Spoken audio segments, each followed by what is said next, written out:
الصيام المتقطع في ناس كتيرة قوي بتكون عايزة تجربه، وممكن تكون مش عارفة بيتعمل ازاي ومش عارفة ايه فوائده والكلام ده كله. فتعالوا كده ندردش النهاردة شوية عن الصيام المتقطع.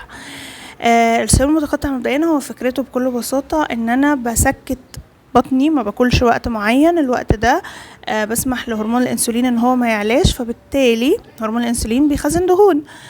لما بيعلى، فانا لما ما بعليش هرمون الانسولين بيبدأ حرق الدهون عندي يزيد. تمام، دي الحاجة الأساسية للصيام المتقطع أو فكرة شغله بشكل عام. الفوائد بقى بتاعت الصيام، أنا هقولك على فايدة نفسية رهيبة جدا. لو انت عندك اضطراب طعام وعندك أكل عاطفي وعندك إدمان طعام، الصيام المتقطع لو عملتيه صح ومركزتيش قوي مع الأكل هيساعدك تحسي ان الأكل مش مهم، هيساعدك تحسي ان الأكل مش حاجة محتاجين ان احنا نجري عليها أو حاجة لازم ناكل دلوقتي أو تقعدي تفكري في الأكل كتير، بس لازم تكوني طبعا معاه مشغولة. كمان من فوائد الصيام المتقطع ان هو بيبدأ يخلي الخلايا الغير مفيدة، الخلايا الغير صالحة في الجسم تاكل نفسها. في عملية بيبقى اسمها الابوبتوزيس، بتبدأ الخلايا دي ان هي تاكل الخلايا الغير نافعة او الخلايا الغير مفيدة. دي برضو من الفوائد المهمة جدا. الصيام كمان بيخليكي انتي مش بتدخلي اكل مثلا غير مفيد لجسمك، وصايمة وقت طويل، فبيحسن جدا بقى من صحة البشرة ومن صحة الجسم بشكل عام. طيب نعمل صيام متقطع ازاي؟ بصي يا ست البنات، انا بالنسبة لي بشوف ان البداية تكون 12 ساعة. يعني انا مثلا هاكل الساعة 9 بالليل، يبقى افطر الساعة 9 الصبح.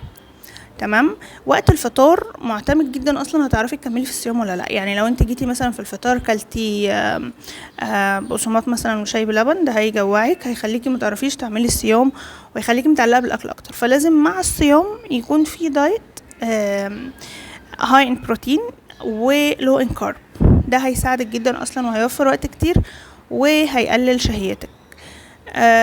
الفطار بفضل يكون اول وجبه، ممكن نشيل منها الكارب خالص او ممكن يبقى فيها كارب بنسبة بسيطة.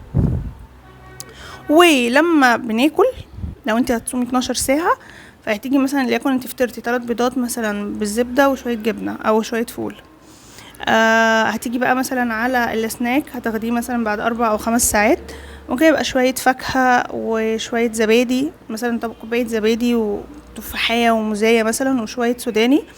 والغدا بعد كده يكون البروتين والخضار والسلطة بقى والاكل العادي بتاعك. تمام، ولو هتاكلي معاه رز.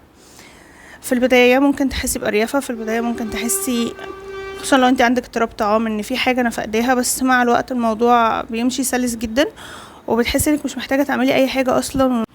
من اهم بقى المميزات بتاعت الصيام المتقطع ان هو بيخليكي تشربي سوائل كتير، فممكن تبدأي تعودي نفسك بقى على المشروبات الأنثوية الجميلة زي اليانسون، الشمر، الشاي الأخضر، الجنزبيل، القرفة. الحاجات دي مفيدة جدا للبشرة ومفيدة لهرموناتك ومفيدة لكل حاجة تقريبا. فتبدأي انك تدخليها في وقت الصيام. الصيام المتقطع هو مش نظام دايت، هو طريقة لتقسيم الأكل مش أكتر.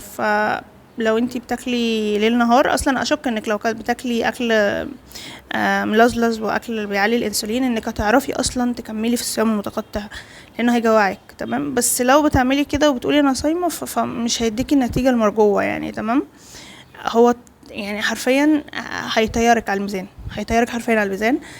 بس زي ما قلتلك عايز استمراريه.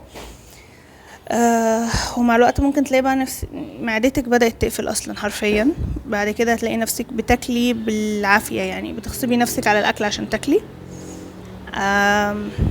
ممكن بعد كده بقى لما تلاقي نفسك مثلا خلاص انا صمت ال 12 ساعة وتعودت، خليهم 14، خليهم 16 وهكذا يعني. وانا بشوف بصراحة هقولك على حاجة، انا بشوف ان طول ما انت مش جعانة ما تاكليش يعني، اما تجوعي كلي، مش شبعانة ما تاكليش. بس دي شوية المعلومات اللي كنت عايزة اقولها لكم عن الصيام المتقطع.